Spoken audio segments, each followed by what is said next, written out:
It's a story of a man who never has the story about him. He's never the main star. He's always just there. And you see at the back end of several verses, it alludes to the fact that, oh yeah, by the way, Joshua was there too. But Joshua was there the whole time. He was at Moses' right hand as Moses was disciplining different people, and Moses was going through his own set of trials, and Moses was failing, and Moses was succeeding, and Moses was seeing God visit him and the Israelites at every step of the way. And Joshua was there. We already know that Aaron had gone home. Aaron had died before Moses did. So it was unrealistic to think that, somebody in that generation would step up to be the next leader. It's obvious at this point that we're talking about the torch being passed to the next generation. And what I think is very telling is the fact that Moses asks God the question, well, then who's going to be the next leader? Didn't Moses know that Joshua was right there? Didn't Moses know that the anointing of leadership was all over him?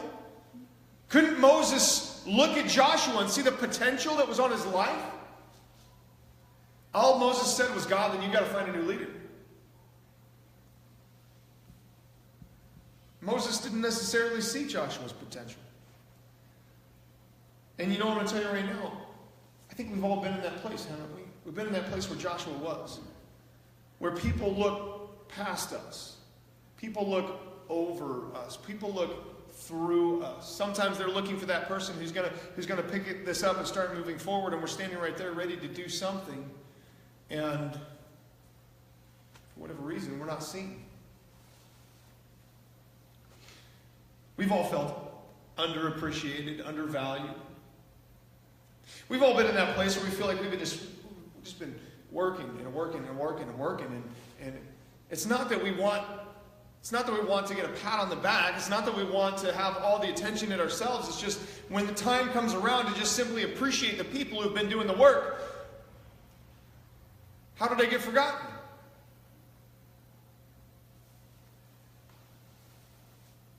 It's interesting that those who are the very closest to us can sometimes disrespect and hurt us the most. The truth is that sometimes mentors and leaders and parents and pastors and teachers and all the people that we've looked up to over the years, sometimes they simply don't see the whole plan. They don't know exactly what God is planning. They don't necessarily see what His intention is. They don't see how He is moving. And sometimes where we expected maybe to receive some kind of approval or recognition simply doesn't come. But the fact is that God saw it. And God knew. And this whole thing right here, as Moses was getting ready to exit, and Joshua was getting ready to come center stage, this was all part of God's plan. And in fact, this entire portion was completely in keeping with God's plan. It wasn't that God had to come up with a plan to figure out how to keep moving this forward. This was the plan. God had initiated Joshua's training from day one as he began to learn at Moses' side. He began to walk beside Moses. He began to help Moses. He began to see God's hand at work in everything that Moses did. This was all part of Joshua's training. God had orchestrated this training process, and God had seen Joshua succeed.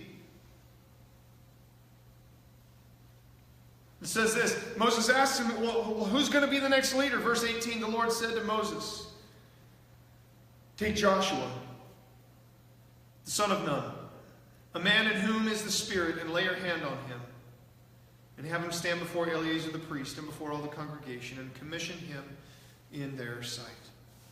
See, God had seen Joshua succeed. He had seen Joshua choose to stay in his presence. He had seen Joshua, and his heart was steadfast when everyone else fell away. Everyone else was unfaithful, but not Joshua. The truth is this, if you've ever found yourself in that place before where you're like, what gives? The truth is that even when God's hand is unseen, He is the one that sets the plan in motion. And sometimes, as we are, it looks to us as though we've been passed up again. We've been overlooked again. We've been disrespected again. We've been belittled again. We've been in that place again. Sometimes that's the very test. That's the very final training that God's waiting to develop the spirit in us that needs to be there for His plan to move forward. God's commission. We're going to keep reading here. It says, stand before Eleazar the priest and before all the congregation, commission him in their sight. You shall put some of your authority on him, in order that the congregation and the sons of Israel may obey him. Moreover, he shall stand before Eleazar the priest, who shall inquire for him by the judgment of the Urim and the judgment of the Urim before the Lord. At his command they shall go out, and at his command they shall come in, both he and the sons of Israel with him, even all the congregation. Moses did just as the Lord commanded him, and he took Joshua and set him before Eleazar the priest and before all the congregation. Then he laid his hands on him and commissioned him, just as the Lord had spoken through Moses. Now in verse 20 it says this, you shall put some of your authority on him. What does that mean? Put your authority on him.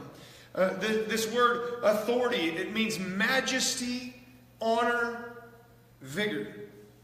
Moses was a very energetic leader. Moses was a guy who says that until the time that he died when he was 120, his foot did not falter and his eye had not grown weak. He was physically strong.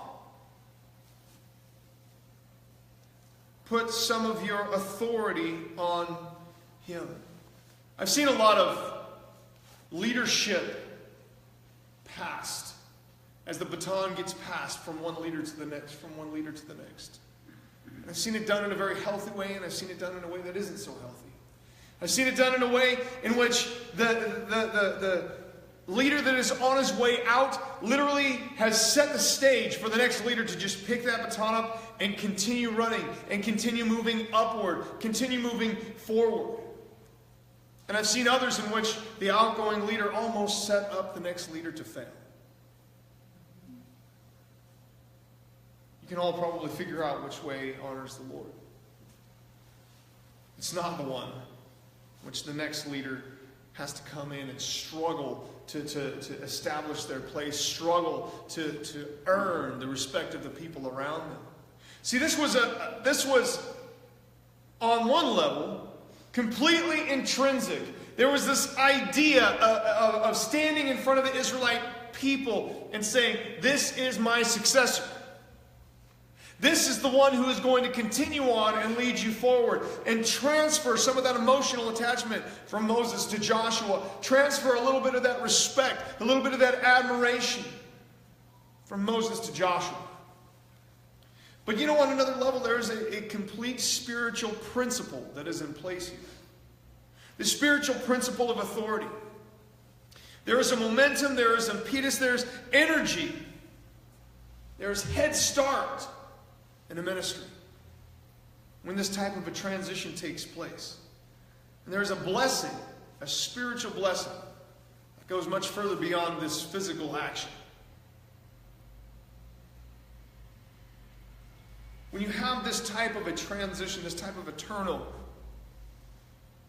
it is nothing short of complete unity.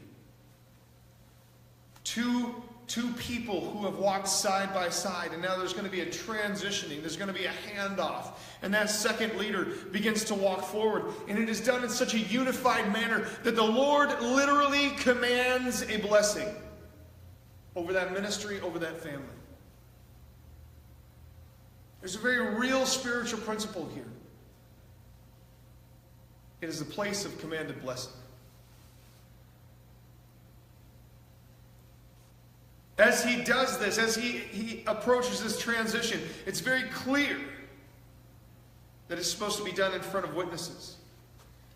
In Deuteronomy chapter 31, verse 3, Numbers and Deuteronomy have a lot of the same passages that have been recorded in a couple of different places.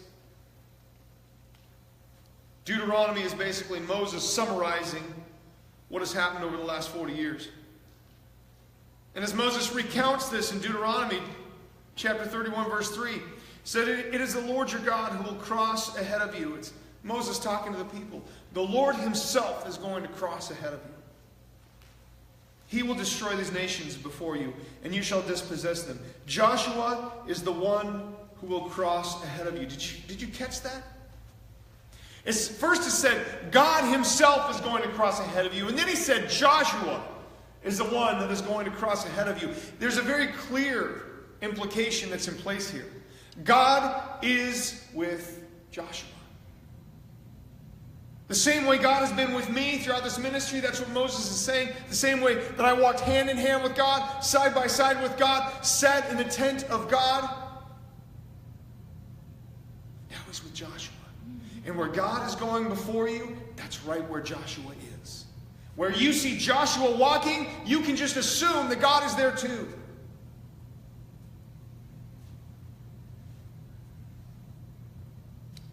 Joshua is the one who will cross ahead of you, just as the Lord has spoken. He commissioned him. We're just going to skip ahead a little bit in verse 14. I love this part. It says this, Deuteronomy 31:14. Then the Lord said to Moses, "Behold, the time for you to die is near." How about that for an encouragement? You guys ever wonder if God was going to say that to you someday? Just flat out. By the way, Moses, it's about time for you to die now. Don't you think, for just a minute, because I've seen a lot of good Christians as they approach this phase in their life. I mean, they've been giants of the faith, and they approach this phase in their life when they realize the time is getting near. Many of them approach each day with excitement, knowing today might be the day. Others are not quite as excited. They kind of reach that point, and it's not that they're afraid to leave this life, but I mean, who doesn't have a little apprehension at the unknown? We can all take faith in this, though. We can all take solace in the fact that, think about this just for a minute. Let's just say for a moment you have a relative that gets on a plane and goes to Hawaii and loves Hawaii so much to say, you know what, I'm not coming back. I'm going to stay here. And they arrange for some people that they know to sell all of their goods that were on this side of the ocean. And they take that money and they establish themselves in Hawaii. And 5 years go by and they say, you know what? This new job that I got, I'm doing really well, doing good financially. I'm going to fly you and your family out here to see me. I want you to come visit me. Now, if you've never been to Hawaii before, the idea of getting on a plane and flying for hours and hours to get off in a place that really you've never been. I mean, we've all seen pictures. We've all, it looks like a really fun place to be. But when you get off that plane, you don't know what you're expecting. Does that mean we fear it? Well, we know our really close friend or family member that's over there, we know that they're waiting for us. And they're going to pick us up at the airport. They're going to get all our baggage, and they're going to make sure all the things that need to be taken care of are taken care of. They're going to take us to their house, and we're going to be comfortable, and we're going to have the time of our lives, and it's going to be fun. Does that mean I don't know if any of you have a fear of flying, but maybe as the time to come approaches, you start getting a little apprehensive, a little nervous. Does that mean that you don't want to go? And you get that call and says, just a reminder, your flight's tomorrow. Just a reminder, be at the gate 3 hours early. Just a reminder, you're getting ready to take off. I would say as a Christian, for God to come to us and say, behold, the time for you to die is near. How is that any different? We're getting ready to go on a trip. We're getting ready to leave this place. We're getting ready to go to somewhere that's going to be so much more fun. We're getting ready to go spend time with a dear loved one who has a place ready just for us. And God said, behold, the time for you to die is near. I don't think Moses was sad about that at all. I think he's like, man, finally. I've been hitting my head on these rocks with these jokers that you sent me back for. I don't want to be here in the first place. Why didn't you call me home 40 years ago, God? No, Moses was a faithful servant in all of God's house. God testified about that himself. He's a faithful servant in all my house. But it says, Moses, the time is come. You're about to die. So let's go get Joshua and get him started. It says, call Joshua and present yourselves at the tent of meeting that I may commission him. So Moses and Joshua went and presented themselves at the tent of meeting. The Lord appeared in the tent in the pillar of cloud, and the pillar of cloud stood at the doorway of the tent. I love this part. First off, it says this. It says that the Lord was going to commission him. Moses and Joshua, he said, present yourselves at the tent of meeting that I may commission him. The word commission, the Hebrew word tzavah, and it means to lay a charge upon, give orders. To lay a charge upon Joshua. He's going to be giving orders to Joshua. Now, from a military standpoint, to have a commission is to be given authority, but it's also to be given a responsibility. It means to appoint, ordain, or give command. Not give a command, although that is part of it, but give command. They're transferring this command from Moses to Joshua. They're transferring this authority from Moses to Joshua. They're transferring this mantle of leadership from Moses to Joshua.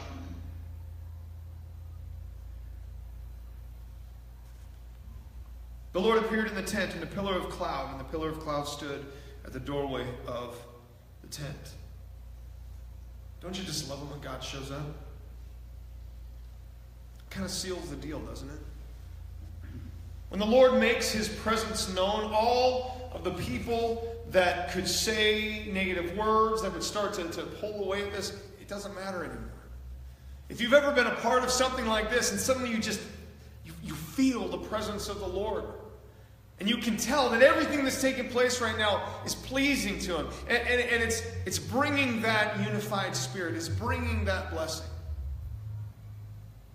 And sometimes we try so hard to figure out how to make God move in our lives. We try to figure out so hard how to make God show up in my life. I try to work so hard just to try to get him to do what I want him to do and be.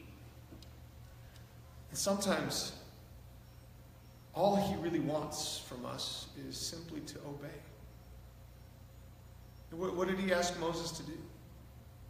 Did he ask Moses to do some really hard task or put him through another trial? Or did he ask him to step out on the water? All he said was, hey, get Joshua and come show up at the tent of meeting. All Moses did was obey. He just did what God was asking him to do. It wasn't any big, hard thing. And God showed up because it was exactly where he wanted them to be.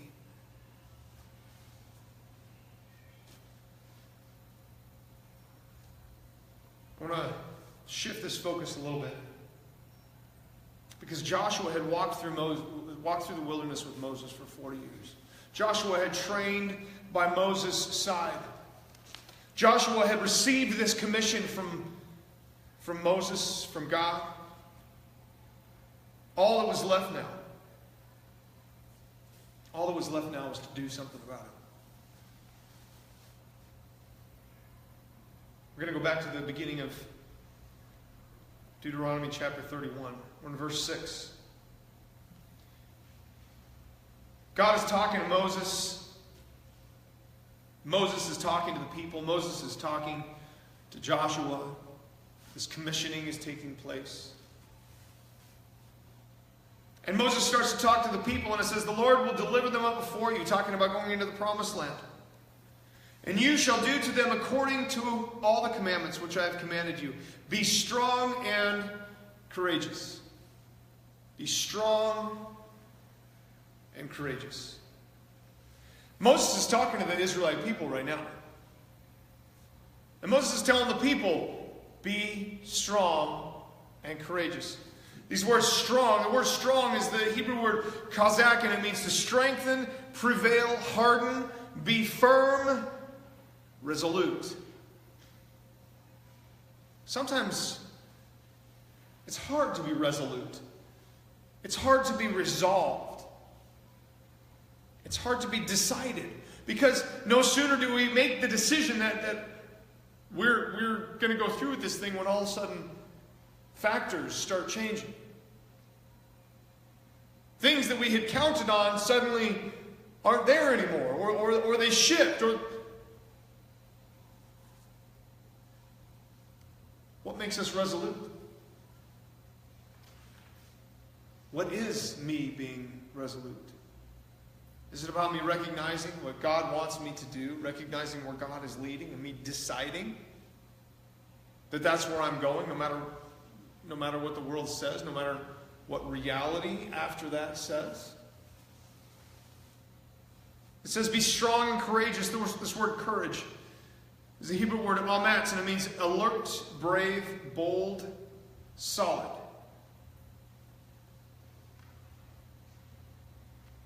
It was interesting when I was back in 1997. I joined the Navy and I went out to boot camp. And you're going through boot camp and they have all kind of fun psychological things that they do to try to make you crack, to try to make you decide maybe this is not what you want to do. And as you go through this, they literally push you to the point where you feel like, I can't go any further, I can't do any more. You know, I've watched a lot of, there's a show out called Surviving the Cut, talking about a bunch of different special forces and things like that. And just the extreme amount of pressure, the extreme amount of physical exertion that they push these guys to. And if you've ever been to a place like that, you reach a point when you are thinking to yourself, you are feeling, I can't go any further. I can't do this anymore. Sometimes, you see that in different exercise classes and things like that on a purely physical level. You get to that point where you've been working out for so long and so hard, and you're just feeling exhausted, and you get to that point when you're thinking, I can't do it anymore. I'm at my limit.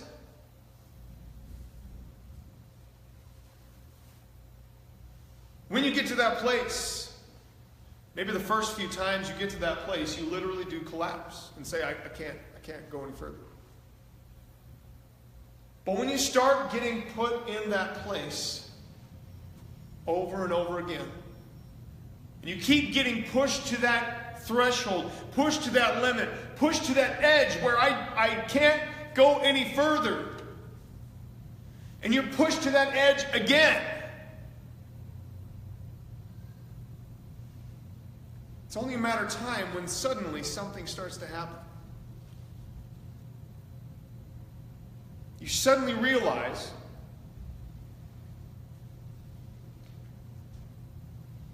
that I can choose. I can choose whether I'm going to collapse, whether I'm going to give up, whether I'm going to say, yep, this is too hard.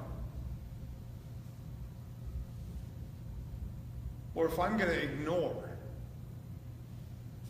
the messages that my body is giving me and push past them anyway. It sounds kind of weird. But if you've been to that place where you have been routinely pushed to that limit, to that edge, to that boundary, sooner or later you realize that wasn't really a boundary at all. That was really uncomfortable. That was really not fun to be in. And I would pass it up, given the choice. But when you get to that point, suddenly the switch flips. And you realize, I'm choosing to back away from this boundary. It's kind of interesting. They've done a lot of research about the limits of the human body, the limits of what we are physically literally, physically capable of doing. And what they've started to discover is that when you get to that point, and I don't know if maybe you like to run or some other type of physical exertion, something that you like to do, and you get to that point where they're like, oh, I don't think I can do anymore. I'm just exhausted. They have come to some very interesting conclusions in their research. 95% of the time, most of the time, when you feel like you can't go any further, that's your mind. That's not your body. It's actually a defense mechanism. It's a defense mechanism because we all have this survival instinct called fight or flight. And if you literally push yourself to the point where you're physically exhausted, you no longer have the ability to go into fight or flight. But if you never push that limit, you start to lose the capacity of what fight or flight really could be. See, when you push yourself, when you recognize that this boundary that I'm feeling is simply a mindset, it's a mentality, it's something that my brain is telling my muscles to now shut down. My brain is telling my body, you can't go any further. My brain is telling me that I can't do this. And you suddenly realize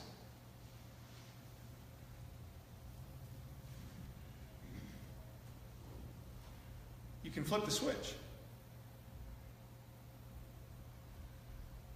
See, the Israelites went through this whole time walking up to this boundary between faith and fear, getting to the edge and saying, I can't go any further. I can't do any more. I can't do what God is asking me to do. It's impossible. Well, yeah, of course it's impossible. If it wasn't impossible, it wouldn't be God. The Israelites walked up to this boundary over and over and over again. And they turned around and walked away. That was literally what happened when they came up to the border of the Promised Land the first time. And God said, I'm ready to take you in there. I am ready to give you your inheritance. I am ready to show you exactly what I promised Abraham, Isaac, and Jacob. And they hit that wall. They hit that boundary. And they said, "What? No, come on, God, we can't do this." And they turned around and walked back. And now Moses is telling the people, be strong and courageous. See, being strong, being courageous is a choice. Deciding that you are not going to be governed by this boundary that's in front of you is a choice. See, a lot of times we look at the physical things surrounding us, and we look at, the balance in the checkbook, and we look at the gas in the car, and we look at, all the other different factors that influence us from day to day to day, and we say, well, we can't. And God wants to say, yes, you can. Choose to be strong. Choose to be courageous. Choose to make that resolution that I'm going to obey God. I am going to follow God. I am going to do what God is asking me to do. I am going to do this. And I'm not going to back down. Does that mean that we always succeed? Of course not. But it does mean that we have made the decision that we're not taking no for an answer. We're done hitting that boundary and letting it push us back. We're done looking at it and saying, I can't go any further than that, when God is standing on the other side saying, come on. So we see the first charge. Moses to the people of Israel. Be strong and courageous. Verse 6. He's passing this charge to the next generation. All the people that had walked up, all the adults that were in Israel that had walked up to the Promised Land the first time and said, oh no, God, we can't go in. They were gone. They'd all died out in the wilderness. They were done. Moses is now talking to this next generation of Israelites, and he's saying, be strong and courageous. Don't make the same mistakes of that last generation. Don't make the same mistakes of your mothers and your fathers. Don't make the same mistakes as that generation that walked up to the promised land and looked God square in the eye and said, I don't trust you enough. Be strong. Push through. It says, do not be afraid or tremble at them, for the Lord your God is the one who goes with you. He will not fail you or forsake you. Verse 7, then Moses called to Joshua and said to him in the sight of all Israel, be strong and courageous. This is the second charge that we see. Be strong and courageous. This is the initial charge that he has given to Joshua as he is preparing to do everything in his power to set Joshua on the right track, to get the Israelites collected behind him, following him into the promised land. And he says, the people need to be strong and courageous. Joshua, you need to be strong and courageous if you're going to lead them.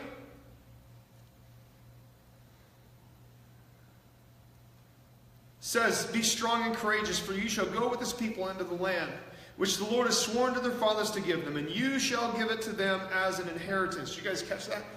It is the leader's responsibility to give what isn't even theirs.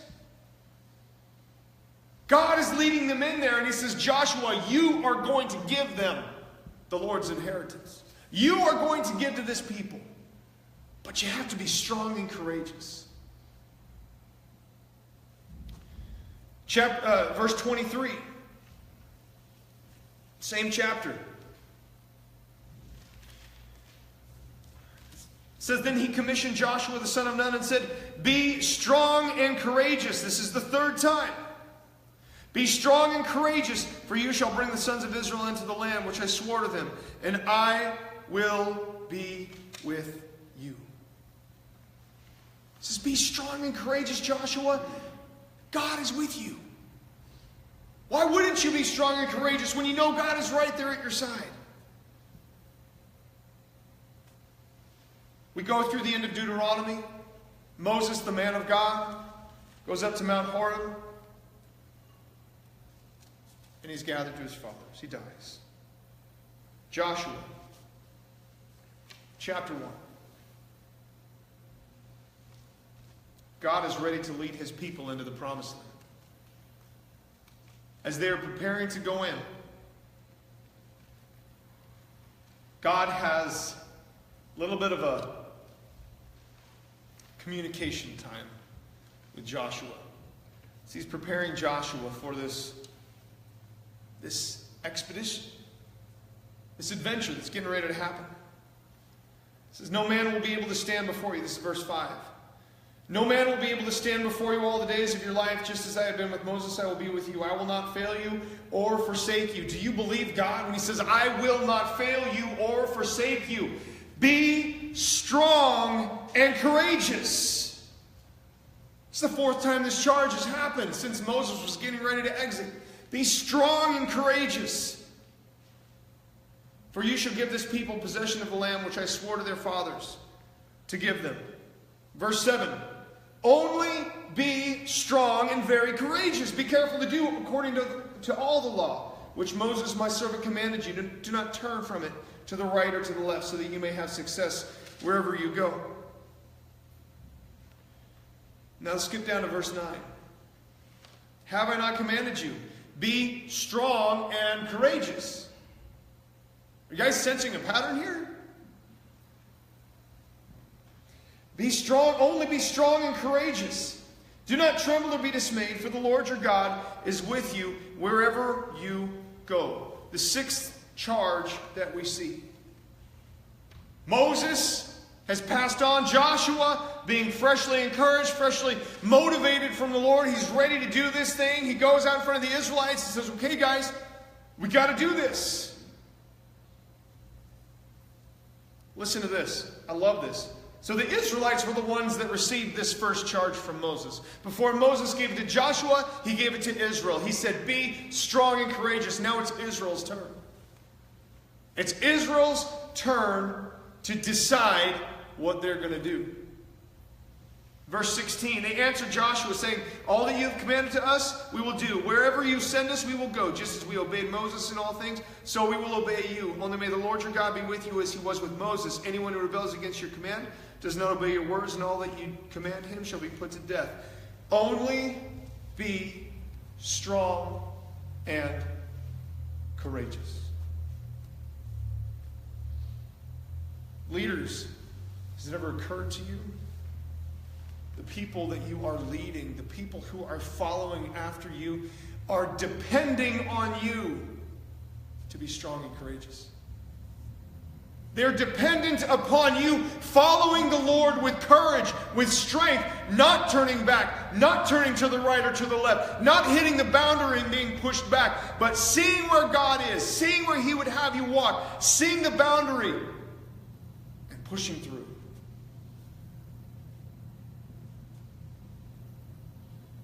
Every person in this room is a leader. Every person in this room, you have people that look up to you. The question is this: what are you teaching them? Are you teaching them that when the going gets hard, maybe it's time to take a break? Are you teaching them when that boundary jumps up, well, maybe I wasn't quite so sure of the Lord's will? Are you telling them that when you hit that limit and you say, I'm really tired of trying, maybe it's just not worth it? Or are you teaching them to be strong and courageous? That when God tells you to push forward, you push. When God tells you to walk through it, you walk through it. It doesn't matter whether we see the way or not. It doesn't matter whether it makes sense or not. When God says you go, you be strong and courageous and you go. See, the thing about being strong, the thing about having courage is that we have to choose it. Joshua understood that. Being strong doesn't just happen on accident. Being strong doesn't just happen when we're not thinking about it. We have to choose to be strong. We have to choose to press through. We have to choose to have courage.